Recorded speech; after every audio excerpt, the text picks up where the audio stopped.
प्रणाम आचार्य जी। मैं आपको पिछले 6 महीने से सुन रही हूँ और मेरा प्रश्न पहले सेशन के से जुड़ा हुआ है। तब आपने कहा था और आपके कुछ वीडियो में भी मैंने देखा था और मैं मानती भी हूँ कि जो ब्रह्म है वही सत्य है और जो निराकार है जिसे हम ईश्वर भी कहते हैं, सामान्य भाषा में हम ईश्वर है को कहते हैं कि वो निराकार है। यहाँ तक बात समझ में आती है। फिर हमारी जो मान्यताएं हैं, हमारे जो शास्त्र हैं या पुराण हैं या पौराणिक कहानियों में हम जब पढ़ते हैं तो हम इन्हीं उस एक शक्ति को ऐसे 3 उसमें ले आते हैं, ब्रह्मा जी, विष्णु, महेश। ब्रह्मा जी जिन्होंने सृष्टि के रचयिता हैं, विष्णु जो पालन करता है और महेश जो जिन्हें हम शिव भी कहते हैं जो विनाशक हैं।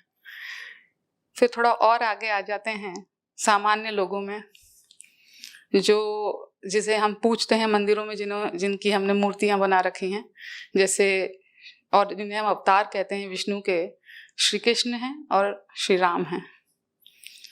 और शिव को भी हम कई अलग अलग तरीके से पूजते हैं, उनके भी मंदिर हैं, उनके शिवलिंग हैं। और फिर हमारी शक्तियां हैं देवी, उन्हें भी हम पूजते हैं। मैं ये समझना चाहती हूँ और जो मानती हूँ कि जो हमारे जो ईश्वर हैं वो निराकार हैं, जो फॉर्मलेस हैं, वही एक है, सत्य है, ब्रह्म है। बट फिर जब हम पूजने की बारी आती है, जो हमारे मंदिरों में स्थापित कर दिए हैं, जिन्हें बंद कर दिया है, उनको हमने एक फॉर्म बना दिया है। तो ये जो ब्रह्मा, विष्णु, महेश, श्री कृष्ण, श्री राम जिन्हें हम पूजते हैं, इन्हें हम एक करके कैसे देखें? इन्हें हमें सिर्फ ईश्वर को देखना है तो इन्हें कैसे उनसे लिंक किया जाए? नहीं, ये एक है ही नहीं तो कैसे करेंगे? ये तो जीवन के अलग अलग रूपों के प्रतिनिधि हैं। बैठी, अच्छा प्रश्न है, बड़ा विस्तृत प्रश्न है, इसमें आपने सब कुछ ही पूछ लिया। देखिए, ईश्वर निराकार है, लेकिन ईश्वर निर्गुण नहीं है। क्यों? क्योंकि मान्यता के अनुसार ईश्वर इस जगत का कार्यवाहक है, संपादक है, मूल कर्ता है। यही कहते हैं ना आप, सब कुछ ईश्वर कर रहा है। हाँ, तो ईश्वर और ब्रह्म में ये अंतर होता है। ब्रह्म निर्गुण है, निराकार है, निरवयव है और अकर्ता भी है। ब्रह्म कुछ नहीं करता। ब्रह्म एकमात्र सत्य है। जगत है ही नहीं तो कौन सा जगत है जिसे ब्रह्म चलाए? ठीक, ब्रह्म सिर्फ उनके लिए है जो प्रबल तत्वज्ञानी हो, जो जगत की निस्सारता स्पष्ट देख रहे हो। ब्रह्म उनके लिए है। और इसीलिए ब्रह्म की कोई पूजा नहीं होती, क्योंकि पूजा करने के लिए 2 चाहिए। ब्रह्म माने विशुद्ध अद्वैत। अगर ब्रह्म मात्र है तो तुम पूजा कैसे कर लोगे? कौन किसकी पूजा कर रहा है? पूजा करते ही 2 बना दिए ना, 2 बना दिए। तो ब्रह्म की उपासना जैसा कुछ हो नहीं सकता। कोई कहे मैं ब्रह्म का उपासक हूं, ये बात कोई बहुत जचेगी नहीं। हालांकि भाव समझ में आता है। ब्रह्म की उपासना कहें आप कि आप ब्रह्म की उपासना करते हैं, तो भाव समझ में आ रहा है कि आप ब्रह्म के निकट जाना चाहते हैं, आप सत्य के निकट जाना चाहते हैं। लेकिन फिर भी तात्विक दृष्टि से ये बात ठीक नहीं हुई कि ब्रह्म की उपासना। ब्रह्म का मतलब जब कुछ शेष नहीं है, ये सब जो आपको दिखाई देता है ये आपके लिए बिल्कुल महत्वहीन हो जाए, आपका अपना अस्तित्व ही आपके लिए महत्वहीन हो जाए, अहंकार आपका एकदम शून्य हो जाए, तब ब्रह्म है। ये ब्रह्म और ईश्वर में बहुत अंतर है। ईश्वर वो जो सिद्धांत के अनुसार जगत को रचता है। ब्रह्म वो जिसके सामने जगत है ही नहीं।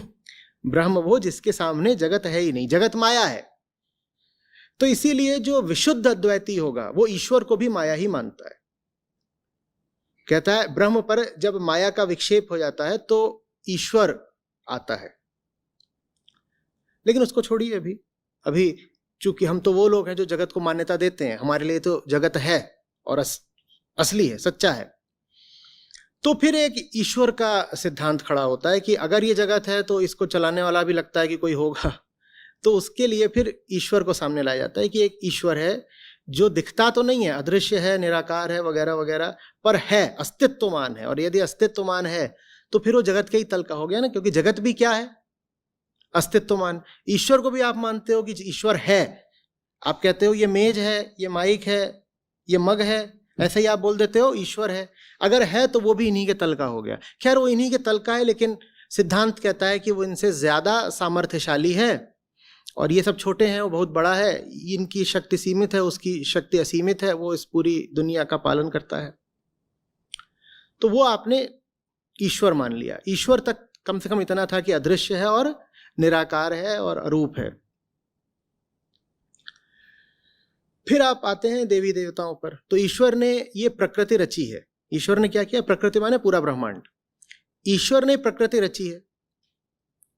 सबसे पहले हमने बात करी ब्रह्म की, ठीक है, फिर ब्रह्म से नीचे हमने कहा ईश्वर। अब और नीचे आ जाए, ब्रह्म का प्रकृति से कोई लेना ही देना नहीं। ब्रह्म के सामने प्रकृति क्या है? मिथ्या। ईश्वर कौन है? जिसने प्रकृति की रचना की और उसका कार्य संपादन करता है। अब और नीचे आ जाओ, प्रकृति के अंदर ही आ जाओ। अब प्रकृति के अंदर तमाम हमें शक्तियां अनुभूत होती हैं। ये प्रकृति है, इसमें तमाम हमें शक्तियां दिखाई पड़ती हैं। करुणा एक शक्ति है, जल एक शक्ति है, भौतिक शक्तियां हैं, अभौतिक शक्तियां हैं। भौतिक शक्ति क्या हो गई? जैसे सूर्य की शक्ति। अभौतिक शक्ति कैसे हो गई? कि जैसे मोह की शक्ति या क्रोध की शक्ति। भौतिक अभौतिक दोनों तरह की शक्तियों का अनुभव हमें इस जगत में होता है ना, होता है ना। तो ये सब देवी देवता बन जाते हैं। तो सूर्य भौतिक शक्ति है, वो देवता बन गए। क्रोध अभौतिक शक्ति है, मानसिक शक्ति है, वो काली माता बन गई। तो इस तरीके से फिर तमाम देवी देवताओं का होता है। फिर उन्हीं देवी देवताओं में जो बिल्कुल शीर्षस्थ हैं वो हो जाते हैं ब्रह्मा विष्णु महेश। अब इसमें महेश का स्थान थोड़ा सा विशिष्ट है। क्यों? क्योंकि विष्णु तो चलाने वाले हैं, वो तो चला रहे हैं, तो मतलब ठीक है, प्रकृति की धारा है, चल रही है, उनका सब कुछ प्रकृति की धारा के अंदर ही है। और वही जब कुछ मनुष्यों में बहुत अद्भुत और विशिष्ट गुण देखने को मिलते हैं, ऐसे गुण देखने को मिलते हैं जिनके कारण दुनिया सहजता से चल पाए, धार्मिकता से चल पाए, न्याय से चल पाए, तो हम उनको फिर विष्णु का अवतार बोल देते हैं। क्यों बोल देते हैं? क्योंकि विष्णु का काम क्या है? दुनिया को चलाना, दुनिया को चलाना। तो जब आप कोई इंसान ऐसा पाते हो जिसके होने के कारण दुनिया करुणा से चल पाई, सहजता से चल पाई, प्रेम से चल पाई, न्याय से चल पाई, तो फिर आप उसको कहते हो कि ये विष्णु के अवतार हैं। ये सम्मान की बात है। आपने सम्मान में कहा कि ये व्यक्ति ऐसा है कि इसे विष्णु का अवतार कहो, ठीक है।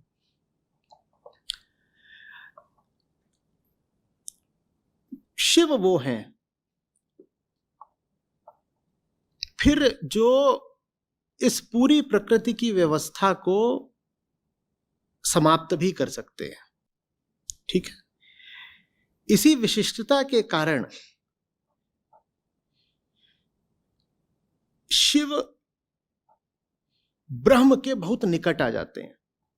कोई आपको नहीं मिलेगा जो कहेगा कि ब्रह्मा ब्रह्म है, क्योंकि ब्रह्मा का काम है शुरुआत करना। शुरुआतें तो हम सभी करते ही रहते हैं, प्रकृति में प्रतिदिन नई शुरुआतें हो रही हैं।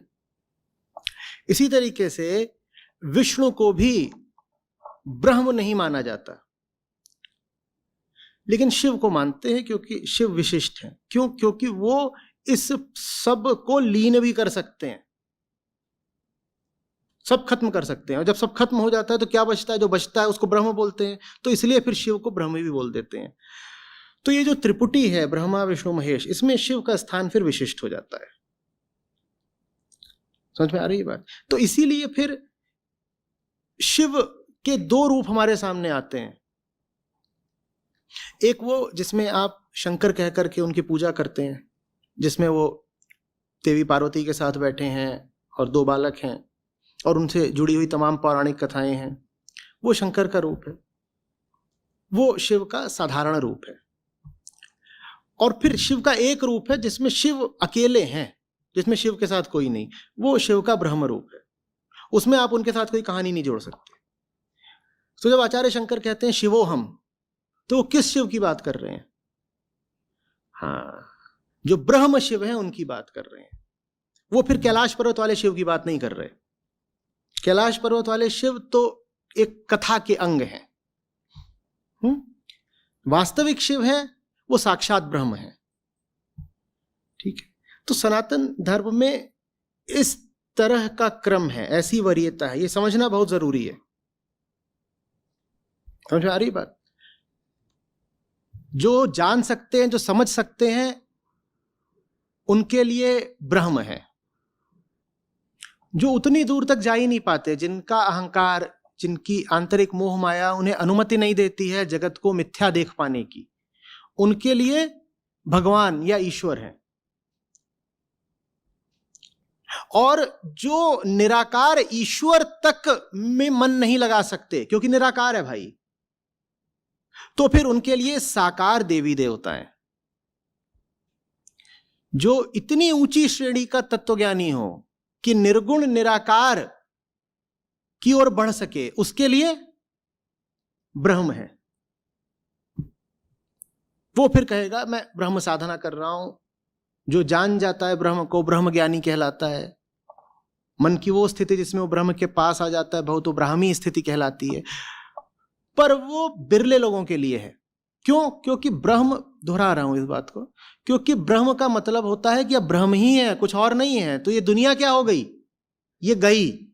तो ब्रह्म सिर्फ उनके लिए है जिनके लिए दुनिया अब सारा आकर्षण छोड़ चुकी है, जिन्हें बहुत लेना देना नहीं है दुनिया से। लेना देने का मतलब ये नहीं है कि वो बैरागी हो गए हैं, सड़क पे घूम रहे हैं, कुछ नहीं। जो जान गए हैं, जो ज्ञान के तल पर समझ गए हैं कि यहां से मैं कुछ लेके जाने वाला नहीं, ये व्यर्थ है मामला। हाँ, अब व्यर्थ है, उसके बाद हम निष्काम कर्म कर लेंगे और मौज में कर लेंगे, पर दुनिया से हमें किसी तरह कोई अपेक्षा नहीं है। जो ऐसे हो गए हैं उनके लिए, सिर्फ उनके लिए ब्रह्म है।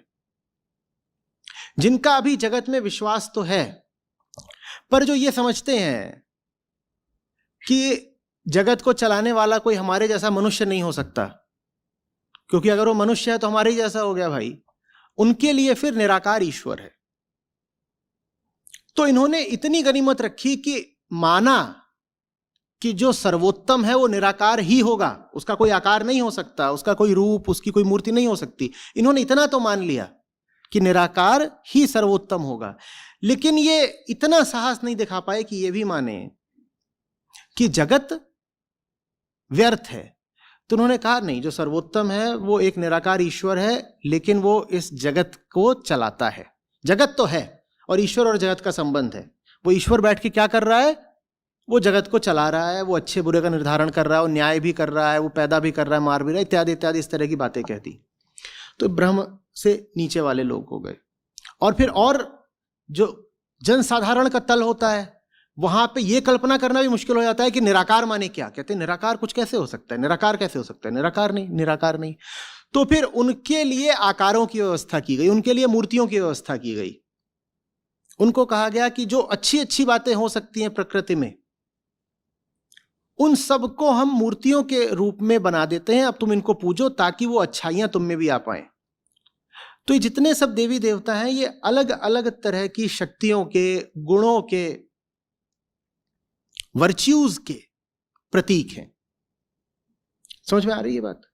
तो इसीलिए सब देवता आप पाएंगे या देवियां, और बहुत सारे हैं, ग्राम स्तर पर भी, कस्बा स्तर पर भी आप पाएंगे कि कुल देवता होते हैं, ग्राम देवता होते हैं। ये सब के अपने अपने गुण और लक्षण होते हैं, और उनका जो चरित्र होता है वो बहुत साफ साफ बताया गया होता है। ये ऐसे हैं, जैसे उदाहरण के लिए बताया जाएगा कि फलाने देवता है वो मीठा खा के प्रसन्न होते हैं, या फलानी देवी है जब तक घंटा नहीं बजाओगे वो प्रसन्न नहीं होती। ये सब प्रकृति की अलग अलग शक्तियों की प्रतीक हैं। या कि फलाने देवता हैं, उनके पास सावन मास में ही जाना होता है, बाकी दिनों में जाओगे तो कोई फल नहीं पाओगे, इन्हीं दिनों में जाओ तो ही पाओगे। ये सब व्यवस्था की गई थी और इस व्यवस्था के पीछे एक सोच थी। सोच ये थी कि साधारण आदमी के लिए निराकार बड़ी दूर की बात है, उसके मन में, उसके भेजे में घुसेगी ही नहीं, तुम बोल दोगे निराकार तो ब्रह्म तो बहुत दूर की बात है, वो ईश्वर तक में मन नहीं लगा सकता, तो फिर उसको प्राकृतिक शक्तियों की पूजा करने का प्रावधान रखा गया। ये बात समझ में आ रही है? जैसे अब नवरात्रि होती है, वहां आपको देवी के 9 रूप मिलते हैं। वो 9 रूप क्या हैं? वो प्रकृति के 9 अलग अलग रूप हैं, उनकी पूजा करो। पूजा करने का अब क्या अर्थ होता है, ये भी समझो।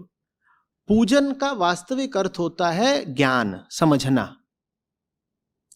हम जीवन भर किससे परेशान रहते हैं? हम प्रकृति से ही तो परेशान है ना। प्रकृति माने क्या? पेड़ पौधा नहीं, ये देह, दूसरे मनुष्य, ये पूरा संसार ही प्रकृति है। हम जीवन भर प्रकृति से ही परेशान रहते हैं क्योंकि हम प्रकृति को समझते नहीं हैं। तो प्रकृति के अलग अलग रूपों को देवी देवता इत्यादि बनाकर पूजने का मतलब होता है प्रकृति के हर रूप को समझना। तुम अगर समझ गए तो प्रकृति से मुक्त हो जाओगे। प्रकृति पूजन के पीछे सिद्धांत यही है कि जिसने प्रकृति की उपासना कर ली ठीक से, प्रकृति मां उसको मुक्ति भी दे देगी। ये बात समझ में आ रही है? और ये विधि कारगर भी रही है, क्योंकि मन की, मेधा की ऐसी तीक्ष्णता सबके पास नहीं होती कि सीधे सीधे अष्टावक्र गीता ही समझ ले। और भारत खेतीहर देश रहा है। अधिकांश जनता पढ़ने लिखने में न तो सुविधाएं उपलब्ध थी, न बहुत रुचि दिखाती थी, क्योंकि उनको तो खेती करनी है, बहुत पढ़ाई करके करेंगे क्या। लेकिन धर्म की जरूरत तो सबको है, क्योंकि मनुष्य सब हैं, चेतना सब है। तो फिर उनके कल्याण के लिए यह व्यवस्था करी गई कि तुम मूर्ति पूजन करो, देवी की आराधना करो। और इस व्यवस्था से लोगों को लाभ भी हुआ है। कोई तो जगह मिली ना जहां सर झुक गया। सर का झुकना ही पर्याप्त हो जाता है, क्योंकि मूल दुख तो अहंकार है भाई। वो झुकता नहीं, कहीं कुछ आ जाए उसके सामने वो झुकता नहीं। तो आप एक तेजस्विनी मूर्ति खड़ी कर दो सामने, और वो मूर्ति एक प्रतीक है। किस चीज का प्रतीक है, ये सबको स्पष्ट कर दो बिल्कुल कि ये मूर्ति इन गुणों का प्रतीक है। और प्रत्येक मूर्ति कुछ गुणों का ही प्रतीक होती है। राम त्याग के प्रतीक है।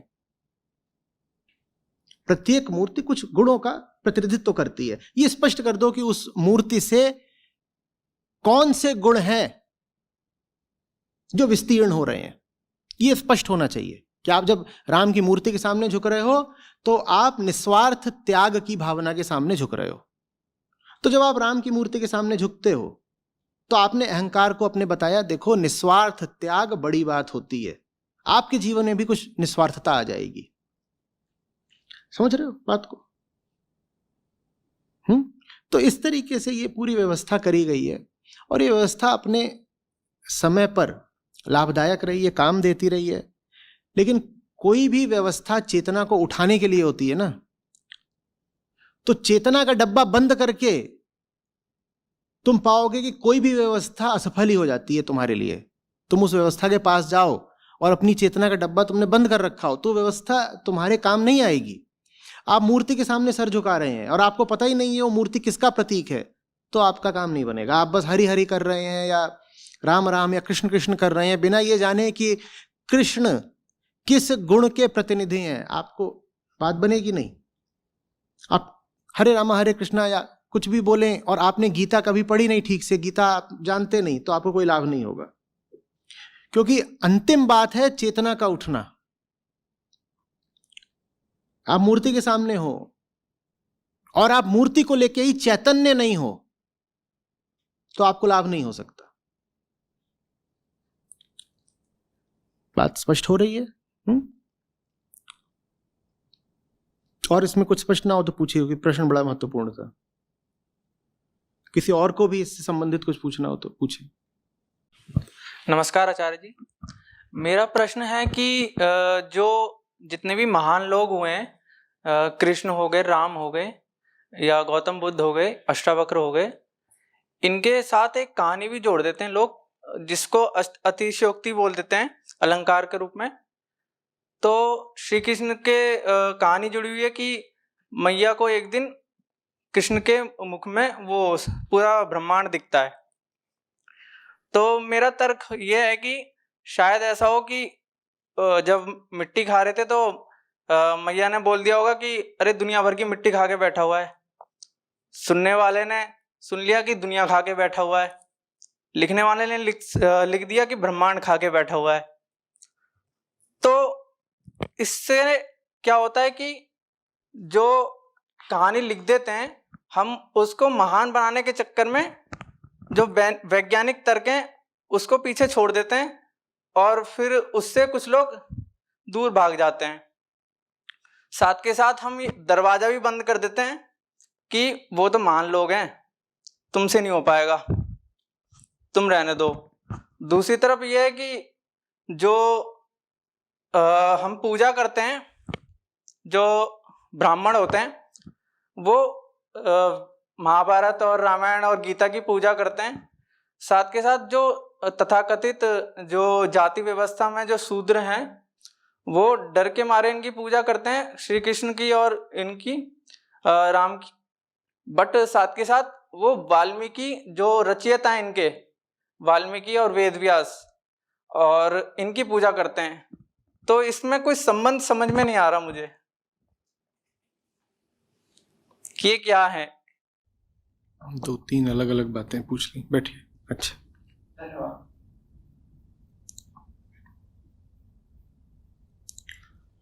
देखिए, पहली बात तो ये कि पौराणिक कहानियां,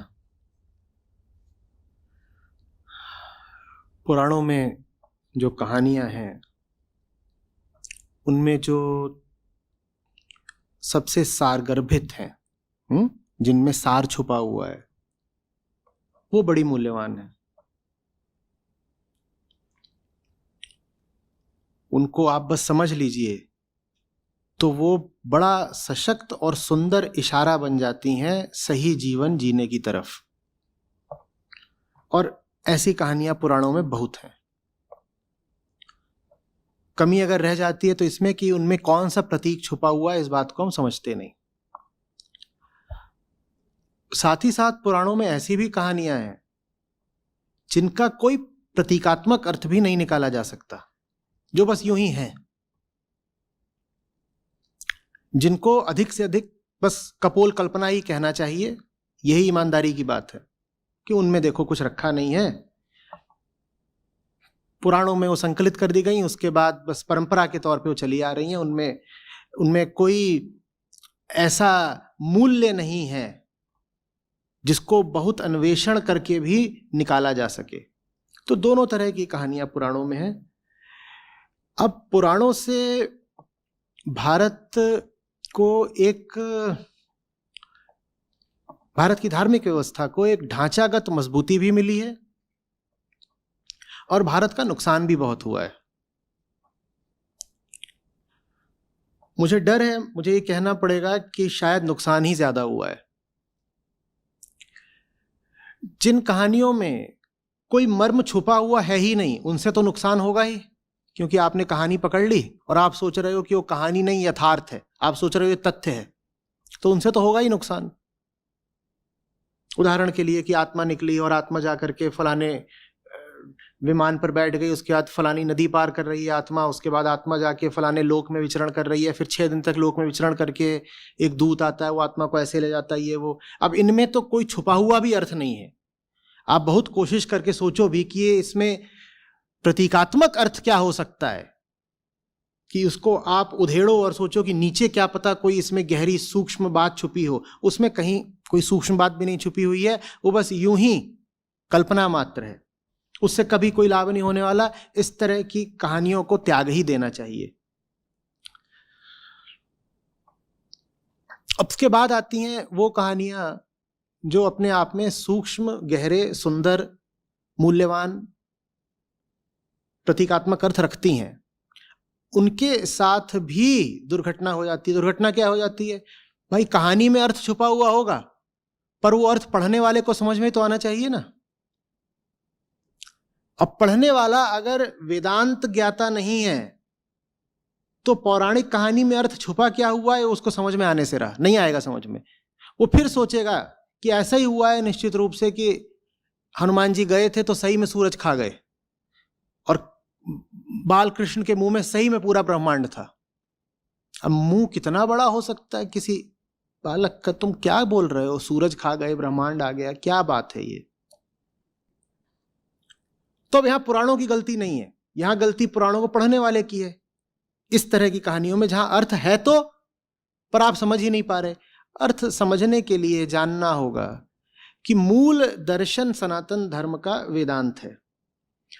आगे का जितना काम है वो उस वेदांतिक आधार को अभिव्यक्ति देने के लिए होता है बस। चाहे आपके भजन कीर्तन हो, पूजा अर्चना हो, भक्ति मार्ग हो, पौराणिक मार्ग हो, तंत्र का मार्ग हो, कोई मार्ग हो, वो उठता तो मूल वेदांत दर्शन से ही है।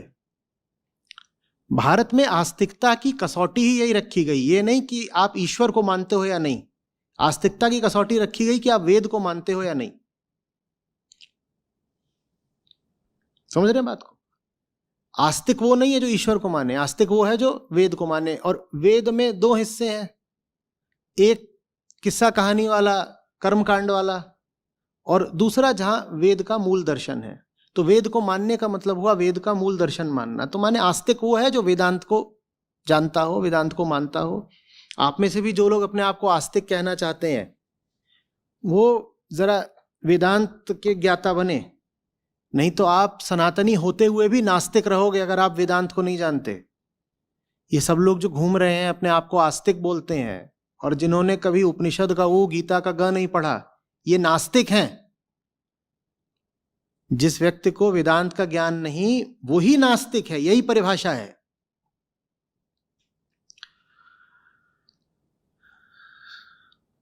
तो कुछ ही लोग रहे जिनको पुराणों से वास्तव में फायदा हो पाया, जो ये देख पाए कि कौन सी कहानियां हैं जिनमें मर्म है, कौन सी हैं जिनमें मर्म नहीं है, और जिनमें मर्म है उसका मर्म वो अपने लिए उद्घाटित भी कर पाए। ऐसे लोग कुछ ही रहे। क्यों कुछ ही रहे? क्योंकि वेदांत भारत में कभी बहुत प्रचलित हो ही नहीं पाया। वेदांत भारत में बहुत प्रचलित हो ही नहीं पाया। क्यों नहीं हो पाया? बड़ा श्रम चाहिए और बड़ा प्रेम चाहिए एक सूक्ष्म बात लोगों को समझाने के लिए। उल्टी पुल्टी भोथरी स्थूल बात तो बहुत आसानी से समझा दी जाती है और फैल भी जाती है ना। ये आप देखते ही हो, क्या चीज है जो बहुत आसानी से फैल जाती है? सतही बात, हल्की बात बहुत आसानी से फैल जाती है। वेदांत हल्की चीज नहीं है, उसको भी समझाया जा सकता है, समझाने वालों ने समझाया भी है, समझने वालों ने समझा भी है।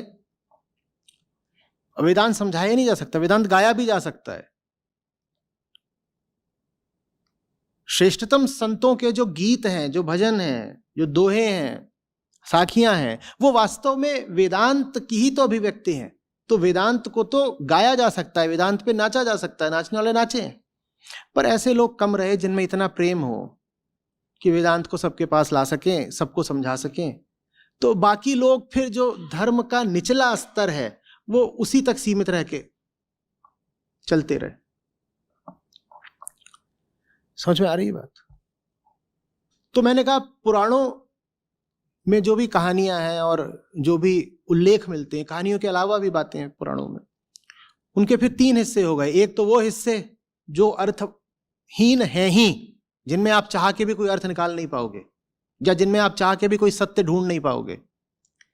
दूसरा हिस्सा वो जिसमें सत्य मौजूद है लेकिन आपको नहीं दिख रहा क्योंकि आपने वेदांत पढ़ा नहीं है। और तीसरा हिस्सा वो जहां सत्य मौजूद भी है और जहां आप सत्य देख भी पा रहे हो। ये जो अंतिम दोनों हिस्से हैं, इनमें मूल्य है, सौंदर्य है, पर हम उस सौंदर्य से वंचित रह गए हैं। अब आते हैं इस बात पर कि बालकृष्ण के मुंह में पूरा वो बात अर्थपूर्ण है लेकिन उसको समझा जाना चाहिए। वो बात बताती है कि प्रकृति किस प्रकार अपना कार्यक्रम चलाती है। मां को, मोहमयी मां को, जहां तक हमारे सामने मां यशोदा का चरित्र आता है, ऐसा प्रतीत नहीं होता कि वो ज्ञान मार्ग पर बहुत आगे तक गई थी। इस प्रकार का उल्लेख आपको नहीं मिलेगा। माता है, ममतामयी माँ है, कोमल है, ज्ञानी नहीं। बात स्पष्ट हो गई। मां को बच्चे के मुंह में अपनी पूरी दुनिया दिख रही है, बस इतनी सी बात है, इतनी सी बात है। लेकिन इसको भी अगर आप समझ लें तो प्रकृति कैसे चलती है इसको लेकर आपको गहरी सीख मिल जाएगी। सीख क्या है? सीख ये है कि विश्व एक नहीं होता, ब्रह्मांड एक नहीं होता। इसीलिए तो ब्रह्मांड मिथ्या है ना। सबके अपने अपने ब्रह्मांड होते हैं। मां को बच्चे के मुख में ब्रह्मांड दिख रहा है, धनी को अपनी तिजोरी में ब्रह्मांड दिख रहा है, राजा को अपनी गद्दी में ब्रह्मांड दिख रहा है। और चूंकि इतने अलग अलग विश्व हैं सबके, इसीलिए ये विश्व आपस में टकराते रहते हैं हमेशा। क्योंकि ऊपर से देखो तो ऐसा लगता है कि यहां दो लोग अगल बगल बैठे हैं, एक ही दुनिया में तो हैं, एक ही दुनिया में और अगल बगल बैठे हैं। ऐसा है नहीं। स्थूल घटना यह है कि दो व्यक्ति कुर्सी पे अगल बगल बैठे हुए हैं, वो एक ही विश्व का हिस्सा है। सूक्ष्म घटना, आंतरिक बात यह है कि ये अपने विश्व में बैठे हैं, वो अपने विश्व में बैठे हैं, और ये अपने विश्व के केंद्र में स्वयं है। इनका अहंकार क्या है? इनके व्यक्तिगत विश्व का केंद्र। वो जो उनके बगल में बैठे हैं उनका अहंकार क्या है? उनके व्यक्तिगत विश्व का केंद्र। दोनों की दुनिया ही अलग अलग है। ऊपर से एक है, अंदर से बहुत दूर दूर है। इसीलिए दो मनुष्यों में कभी प्रेम नहीं होने पाता। इसीलिए जो लोग आपसी प्रेम का भी दावा करते हैं उनमें कभी निकटता नहीं होने पाती, क्योंकि दुनिया अलग अलग है दोनों की। यहां तक कि एक परिवार के सदस्य हों, बाप बेटा हो, पति पत्नी हो, उनके भी विश्व अलग अलग हैं। इसीलिए कभी एकता नहीं आ पाएगी, अनेकता ही रहती है। एकता फिर सिर्फ कब आ सकती है? जब आपका व्यक्तिगत विश्व विलीन हो जाए। इनका भी विलीन हो जाए, इनका भी विलीन हो जाए, दोनों का व्यक्तिगत विश्व शून्य हो जाए, सिर्फ तब एकता आ सकती है। तो हम बात करते हैं ना कि एकता चाहिए। हम सोचते हैं कि कानूनी तरीकों से या संवैधानिक तरीकों से हम एकता वगैरह ला देंगे। नहीं, एकता लाने का एक ही तरीका होता है, अध्यात्म। हम एकता नहीं ला सकते क्योंकि हम जानते ही नहीं है कि अनेकता कहां से आती है। अनेकता आती है अहंकार से। सब अपनी अपनी दुनिया में खोए हैं, यही अनेकता है। तो एकता कैसे आएगी? जब सबकी अपनी व्यक्तिगत दुनिया मिट जाएगी, माने सबका व्यक्तिगत अहंकार विगलित हो जाएगा, फिर एकता आ जाएगी। यह सीख है मां यशोदा और बालकृष्ण की कहानी से, और ये बड़ी गहरी सीख है। इसे लेकिन समझने वाला मन चाहिए। देखिए, पौराणिक कथाओं का आप सही अर्थ कर लेंगे तो मैं कह रहा हूं उनमें सौंदर्य पाएंगे, सत्य पाएंगे। पर सही अर्थ नहीं करेंगे तो और ज्यादा भ्रमित हो जाएंगे और अंधविश्वास खूब फैलेगा। भारत के साथ ये दुर्घटना रही है, बड़ी त्रासदी, कि पौराणिक कथाओं का सही अर्थ किया नहीं गया।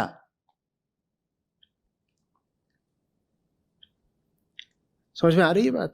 और नहीं, वो बात नहीं थी जो आप कह रहे हो कि माँ ने बच्चे से कह दिया दुनिया भर की मिट्टी खा ली है तो लिखने वाले ने लिख दिया कि पूरा ब्रह्मांड आ गया। इतनी भी उथली बात नहीं थी।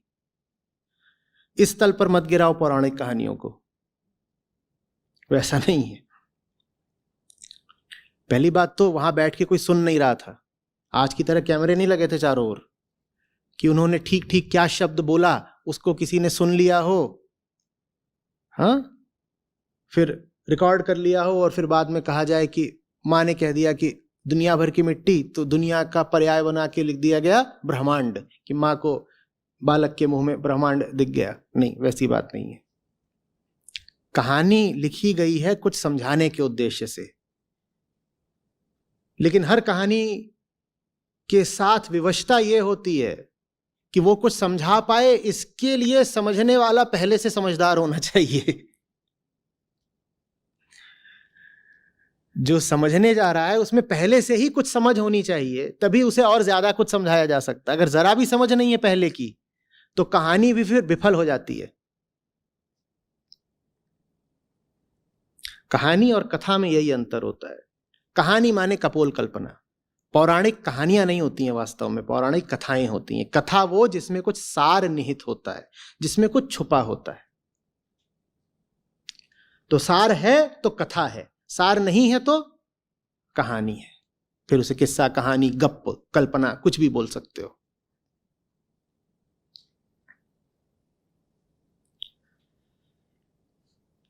समझ में आ रही है? आचार्य जी, मेरा प्रश्न ये पहले प्रश्न के साथ का ही था, क्योंकि उस प्रश्न पे क्लैरिटी नहीं थी। अब उस प्रश्न पे क्लैरिटी आ गई तो दूसरा प्रश्न खड़ा हो गया है। काफ़ी सारे जितने भी रिलीजन बेस्ड हैं उसमें, चाहे अब्राहमिक रिलीजन ले लीजिए, तो इन Christianity they say Jesus is the son of God. In Islam prophet Mohammad को इज अ मैसेंजर बोलते हैं, गॉड, मैसेंजर ऑफ गॉड। सिर्फ हमारे सनातन धर्म में जब गीता जी पढ़ते हैं, तो मैं बहुत पहले पढ़ी है तो मुझे अध्याय याद नहीं है, बट इतना याद है, काफ़ी अच्छे से पढ़ी थी। श्री कृष्ण कहते हैं पार्थ से, अर्जुन से, कि जब वो बहुत विचलित होते हैं और बहुत सारी उनकी समस्याएं होती हैं, तो उस बीच वो शायद कहते हैं कि मैं ही हूँ, मैं ही हूँ, मुझसे ही निकल रहा है, मुझ में ही आ रहा है, ये संसार पूरा मुझ में ही विलीन हो जाता है। हे पार्थ, सिर्फ मुझे देखो और किसी को ना देखो। और शायद वो खुद को, मुझे याद नहीं आ रहा है क्या वो खुद को ईश्वर कहते हैं? ईश्वर नहीं, हाँ, मैं ही हूँ, इतना तो मुझे याद आ रहा है कि मुझे ही देखो और कहीं ना देखो। यही अद्वैत वेदांत जी। यही। तो ये जब अभी आपने मुझे बहुत अच्छे से समझाया मेरा पहला प्रश्न, और वापस मैं घूम फिर के वहीं आ गई कि फिर श्री कृष्ण जब कहते हैं कि मुझे ही देखो, तो क्या हमें श्री कृष्ण को ही सिर्फ भारत देखना बहुत दूर तक गया है ना, बहुत दूर तक गया है। भारत बड़ा प्रेमी रहा है। जो आखिरी है, जो असली है, अगर सिर्फ वही असली है तो मैं इससे इतनी दूरी भी क्यों रखूं कि मैं कहूं कि मैं हूं और तू है। यहां तो है कि तू करता तू हुआ, तू करता तू हुआ। शुरुआत करते हैं उसको लक्ष्य करने से, और अंत तो यह होना चाहिए ना कि वही बन जाएं, वही बन जाएं। कल क्या बोल रहे थे? ब्रह्म एव भवति, वही बन जाओ। सिर्फ बात करने से क्या होगा? और ये दोगलापन हो जाएगा, पाखंड हो जाएगा ना।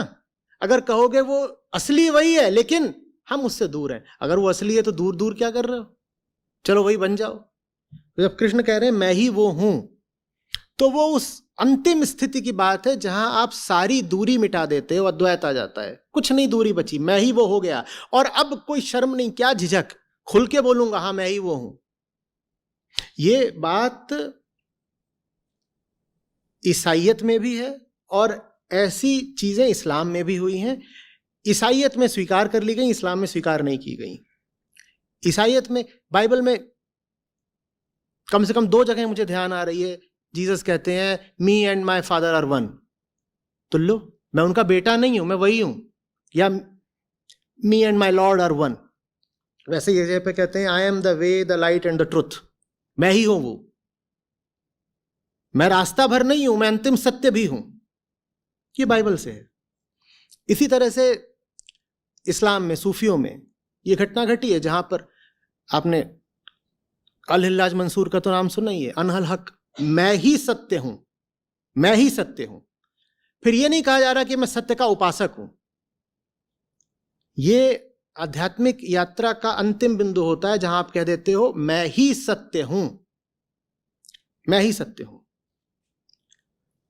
वो चीज जो भारत से इतर धार्मिक धाराएं रहीं, उनके लिए बड़ी विशेष बात रही और बड़ी विरल बात रही। तो उनको ऐसा लगा कि ये कोई खास घटना घट गई है। भारत में तो यहां चप्पे चप्पे पर हर व्यक्ति अहम ब्रह्मास्मि है, मैं ही वो हूं, मैं ही वो हूं। भारत में ये बात बहुत खास रही। तो भारत में इस बात को कभी बहुत चौंकाने वाला या विशिष्ट माना ही नहीं गया अगर किसी ने अपने ब्रह्मत्व की घोषणा कर दी। और उस बात के फिर दुष्परिणाम भी हुए। जिसको देखो वही भगवान बन गया, सब भगवान है, खट से भगवान बन जाते हैं, मैं भी हूं। वो हो सकता तो मैं नहीं हो सकता, मैं भी हूं। तो देखिए, कोई चीज वास्तव में क्या होती है और फिर वो बिगड़ करके विकृत होकर के क्या हो जाती है, दो अलग अलग बातें हैं ना। कोई चीज बिगड़ करके क्या हो गई, इस आधार पर इस बात का निर्णय नहीं किया जाना चाहिए कि वो चीज वास्तव में क्या थी। तो अहम ब्रह्मास्मि, मैं ही सत्य हूं, अगर आप यहां तक नहीं पहुंच रहे तो फिर आप ब्रह्म की बात ही क्यों कर रहे हो? एक दिन तो वहां तक पहुंचना होगा ना, या रास्ते में ही खो करके मर जाना है। साथ ही साथ अहंकार को यह अनुमति भी नहीं दी जानी चाहिए कि अभी रास्ते में ही और बोल रहे हो पहुंच गया।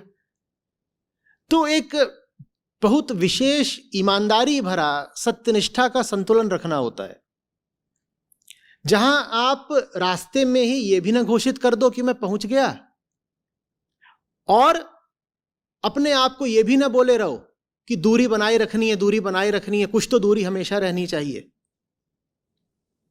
ऐसे प्रेमी हुए जिन्होंने कहा कि अगर दूरी बनाए ही रखनी है तो जी किस लिए रहे हैं? जी क्या फिर सिर्फ कष्ट के लिए रहे हैं? जीवन यंत्रणा है, दुख है, ये तो हम जानते ही हैं। अगर योग का अंतिम मिलन का आनंद मिलना ही नहीं है तो फिर हम जिंदा ही क्यों हैं? तो उनमें फिर इतनी ललक रही, इतनी प्यास रही कि उन्होंने कहा कि पूरा मिलन होना आवश्यक है, नहीं तो फिर वियोग है, और वियोग माने दुख। बात समझ में आ रही? तो वही बात आप कृष्ण की उद्घोषणा में देखती हैं, जब वो अर्जुन को कहते हैं कि मैं ही हूं, सबको छोड़ो, बस मुझे सुनो। वो बहुत ऊंची बात है, लेकिन उस बात को लेके बहुत सावधान रहने की भी जरूरत है, क्योंकि अहंकार को बात बहुत रुचती है। आज भी कोई उठ करके घोषणा कर सकता है कि मैं भी विष्णु का अवतार हूं, मैं कलयुग का कृष्ण हूं। और जैसे कृष्ण ने कहा था कि अर्जुन सबको छोड़ के तू मेरी शरण में आ जा, वैसे ही आज मैं कह रहा हूं मेरी शरण में आ जा। आज भी कोई ऐसा आ सकता है, सावधान रहने की जरूरत है। तो वो बात झूठी नहीं है, वो बात झूठी छोड़िए, वही बात सच्ची है सिर्फ। लेकिन उस बात को कहने से पहले 100 बार सोचना चाहिए। इसीलिए फिर इस्लाम में उस बात को कहने की पाबंदी लगा दी गई, क्योंकि अगर तुमने सबको छूट दे दी ये कहने की कि मैं भी वही हूं, तत्त्वमसि, बेटा तुम भी वही हो, मैं भी वही हूं, तो डर यह था कि हर औंगा पौंगा उठ के बोलने लग जाएगा मैं भी वही हूं, मैं भी तो वही हूं। जा रही बात? तो देखो, चीज जितनी मूल्यवान होती है उतनी ही फिर वो सूक्ष्म भी हो जाती है ना, बारीक हो जाती है। उसका दुरुपयोग होने की भी संभावना बहुत बढ़ जाती है, उसमें मिलावट करने की संभावना बढ़ जाती है, उसको विकृत करने की संभावना बढ़ जाती है। तो एक और तो हमें उसके मूल्य का आदर करना है, और दूसरी ओर सावधान भी रहना है कि कहीं हम अहंकार में आकर के उस बात का अवमूल्यन न कर दें। ये दोनों बातें एक साथ रखनी चाहिए, क्योंकि प्रेम कई बार इतनी आतुरता दिखाता है, इतनी आतुरता दिखाता है कि अंधा हो जाता है। जिससे आप मिलना चाहते हो ना, वो जो आखिरी है जहां पहुंचने के लिए आप पैदा हुए हो, वहां तक बहुत साफ होकर पहुंचा जाता है। और प्रेम कई बार ऐसी अंधी आतुरता दिखा देता है कि अभी नहाए नहीं, धोए नहीं, सफाई नहीं करी, शुद्ध नहीं हुए, और कूद पड़े गले मिलने के लिए। ये नहीं होना चाहिए। पहुंचना भी है और पूरी शुद्धता के साथ ही पहुंचना है। कोई छोटे रास्ते, कोई सस्ते तरीके नहीं अपनाने हैं। समझ में आ रही बात?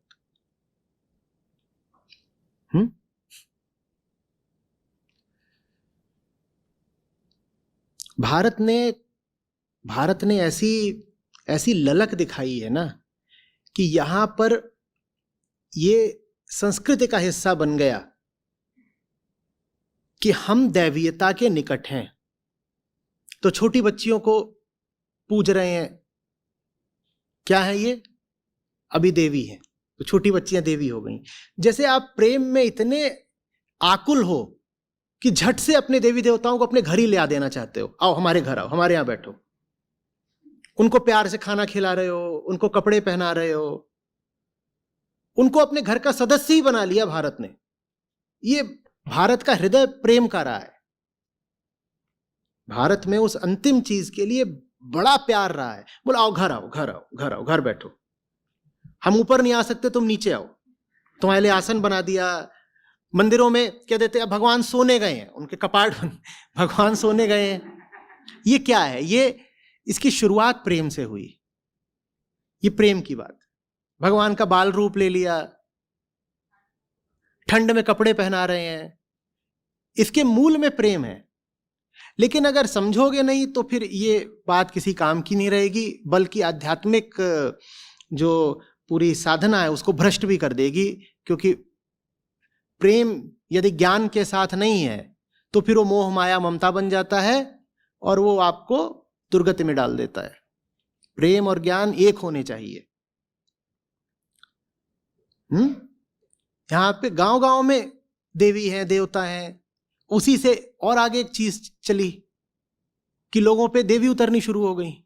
वो भी कहीं ना कहीं इस बात का प्रयास था, ये कहने का, ये अनुभव करने का प्रयास था कि देखो दैवीयता हमसे दूर नहीं है, हमारे भीतर भी उतर सकती है, हमारे भीतर भी उतर सकती है। अब उस बात को अगर समझ लो तो बहुत ऊंची बात है, नहीं समझो तो वो एक अंधविश्वास बन जाएगी, एक मजाक की चीज बन के रह जाएगी।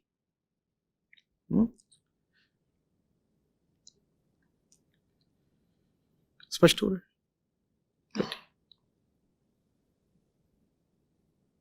नमस्ते आचार्य जी। जो पहले प्रश्न का भी इसमें उत्तर आपने दिया, तो ब्रह्मा विष्णु महेश में महेश और विष्णु का काफी प्रचलन है, लेकिन जो ब्रह्मा है उनका बहुत कथाएं प्रचलित नहीं है, ना ही उनकी प्रचलित पूजाएं होती है। तो क्या ब्रह्मा और ब्रह्म? नहीं, ब्रह्मा का ब्रह्म से कोई संबंध नहीं है। ब्रह्मा का ब्रह्म से कोई संबंध नहीं है। ऐसे जैसे ब्राह्मणों का ब्रह्म से कोई संबंध नहीं है, वैसे ही ब्रह्मा का। तो ब्रह्मा को एक्सक्लूडेड क्यों रखा गया है? वो कहानी है एक, उसकी वजह से उनकी पूजा वगैरह नहीं होती। वो कहानी ये है कि उनकी मानस पुत्री थी देवी सरस्वती, वो उन्हीं से विवाह करने को आतुर हो गए थे। तो लोगों ने कहा, तो फिर तब से ब्रह्मा की पूजा नहीं होती। नहीं तो उनकी भी होती, जैसे महेश की होती है, विष्णु की होती है, वैसे ब्रह्मा की भी होती।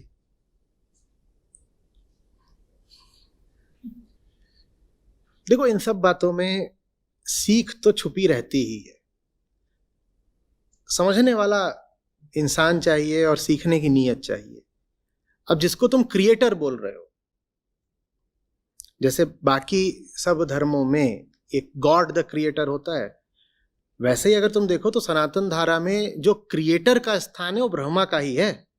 और बाकी सब जगहों पे अगर क्रिएटर का सबसे ऊंचा स्थान है, क्रिएटर से ऊपर तो कोई होता ही नहीं, तो फिर जो सबसे ऊंचा स्थान है इस तरीके से तो ब्रह्मा का है। लेकिन सनातन धारा ने जो सबसे ऊंचा है उसके साथ भी न्याय करा है। कहा देखो, गड़बड़ करोगे तुम तो तुम्हारी भी नहीं पूजा करेंगे, होगे तुम सृजनकर्ता।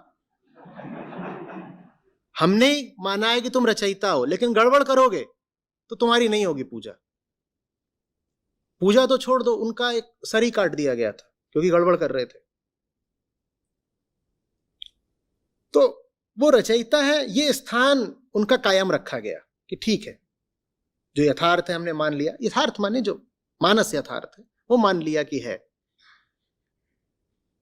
लेकिन साथ ही साथ तुम्हारे बारे में ये बात भी है कि तुम अपनी ही मानस पुत्री के प्रति आसक्त हो रहे थे, तो जाओ, अब तुम्हारी पूजा नहीं होगी। क्रिएटर को कह दिया नहीं करेंगे तुम्हारी पूजा। भारत का चरित्र बड़ा विशेष रहा है। यहां हम अपने देवी देवताओं, अवतारों, भगवानों के साथ खेलते कूदते हैं, खाते पीते हैं। हम उन्हें दूर नहीं बैठाते।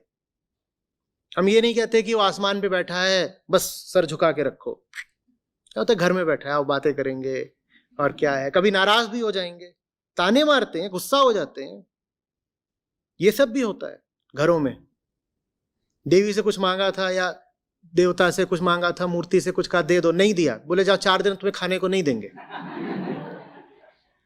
तो भक्त को यह भी अधिकार रहता है कि वो अपने भगवान से रूठ जाए। भारत ने अपने जीवन के केंद्र में ही धार्मिकता को माने मुक्ति को रखा है। तो जब जीवन के केंद्र में ही धार्मिकता है तो भगवान को दूर कैसे बैठा दें? कहा कि उनको घर लेके आओ, पूरे जीवन में शामिल कर लो, हर चीज में भगवान को रखो। खा रहे हैं तो भगवान का नाम लेना है, कहीं यात्रा को निकल रहे हैं तो भगवान का नाम लेना है, यात्रा के बीच में भी नाम लेना है। अभी एक देवी का मंदिर पड़ेगा, 2 कोस आगे जाओ वहां दूसरी देवी का मंदिर मिल जाएगा। जैसे कि जगह जगह पर वही है। तुमने अपनी कथाओं में भौगोलिक स्थलों को खूब जगह दे दी है, तो तुम जाओगे यहाँ चित्रकूट में क्या हुआ था, यहाँ ऐसा ऐसा हुआ था, फिर कहीं और जाओगे यहाँ ऐसा हुआ था, यहाँ ऐसा हुआ था। फिर कई बार तुम सर भी खुजाओगे, तुम कहोगे ये अगर मैं इसको नक्शे पर मानचित्र पर देखूं तो ऐसा हो नहीं सकता। लेकिन फिर भी गांव गांव में, कस्बे कस्बे में, चप्पे चप्पे पर कोई मंदिर मिल जाएगा। यहाँ पे क्या हुआ था, यहाँ विष्णु जी जा रहे थे तो फिर उनको नींद आ गई तो थोड़ी देर के लिए सोए थे, तो ये मंदिर है, ये मंदिर है। अब हमको पता है कि तथ्यगत रूप से ऐसा नहीं हुआ, लेकिन फिर भी वो बात बहुत महत्वपूर्ण है। तुम क्या कह रहे हो? तुम कह रहे हो मेरे गांव में विष्णु आए थे, तो अब मेरे ऊपर कुछ जिम्मेदारी आ गई है। जो ऊंचे से ऊंचा है वो यहां उतरा हुआ है। ये मिट्टी अब साधारण नहीं है, यहां कभी विष्णु ने पद रखे थे, तो मुझे अब उसी हिसाब से जीवन जीना पड़ेगा। समझ में आ रही है बात? तो आजकल ये भी रुझान हो गया है कि हर बात का मजाक बना दो।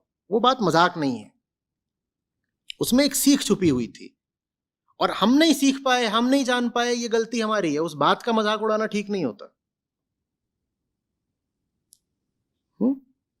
पांडव गुफा, यहां पांडव आके रुके थे, तुम सोचोगे यहां कैसे आ सकते हैं, यहां कोई तर्क नहीं बनता कि इस जगह पे आए होंगे, पर नहीं, नाम है। और वैसी पांडव गुफा तुमको देश में 8 अलग अलग जगहों पे मिलेंगी जिनमें आपस में हजारों किलोमीटर की दूरी है। नहीं हो सकता, वो पैदल चल रहे थे, कैसे हो सकता है? पर है, क्योंकि सबको मानना है कि हमारे घर भी आए थे, हमारे घर भी आए थे। हमें दूरी नहीं रखनी। हमें जो हमारे महानायक हैं, जो हमारे हीरोज हैं, हमें उनसे नहीं दूरी रखनी। हम मानेंगे आए थे, हम तो मानते। नदियों का नाम रख दोगे, पक्षियों का नाम रख दोगे। गिलहरी है, गिलहरी पे धारी कैसे पड़ी? राम जी ने हाथ फेरा था। अब राम जी के हाथ फेरने से धारी नहीं पड़ती, हम जानते हैं, इतनी अक्ल सबको है। लेकिन फिर भी वो जो मिथक है वो महत्वपूर्ण है।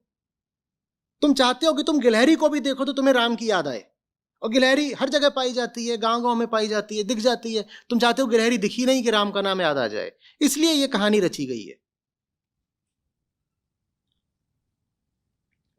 गणेश जी के हाथी का सर है, अब हाथी है, अब हाथी को देखते ही तुमको शिव याद आएंगे। ठीक, अच्छा किया। कोयल को लेके कुछ बना दिया, मैना को लेके, कौवे तक को लेके बना दिया है। कौवे तक को लेके पौराणिक कहानी है। क्यों है? क्योंकि और कुछ कहीं होना हो, कौवा तो होता है। और उसने कांव कांव करी नहीं कि तुम्हें गुस्से की जगह कुछ और याद आ जाएगा, नहीं तो गुस्सा ही आता उसकी कांव सुन के। अब आप बोलो कि ये देखो भारतीय तो जो पूरी परंपरा है वो बस कल्पना से भरी हुई है, गप्पबाजी है। ये सब भी कहने का आजकल खूब चलन हो गया है कि बस गप्पबाजी है, गप्पबाजी है। हम भी मानते हैं कि वो कहानियां इंसान ने ही रची हैं, हम मानते हैं, ये बहुत सीधी सी बात है। ये साधारण बुद्धि को भी दिख जाएगा कि वो कहानियां इंसान ने ही रची हैं। पर ये भी तो समझो कि वो कहानियां क्यों रची गई हैं। वो कहानियां नहीं हैं, वो सूक्ष्म विधियां हैं। वो कहानियां किसी वैज्ञानिक उपकरण की तरह हैं जो एक नतीजा देता है तुमको। और कुछ कहानियां ऐसी भी हैं जो बिल्कुल व्यर्थ हैं, मिथ्या हैं। मैं कह रहा हूं उनको त्याग देना चाहिए।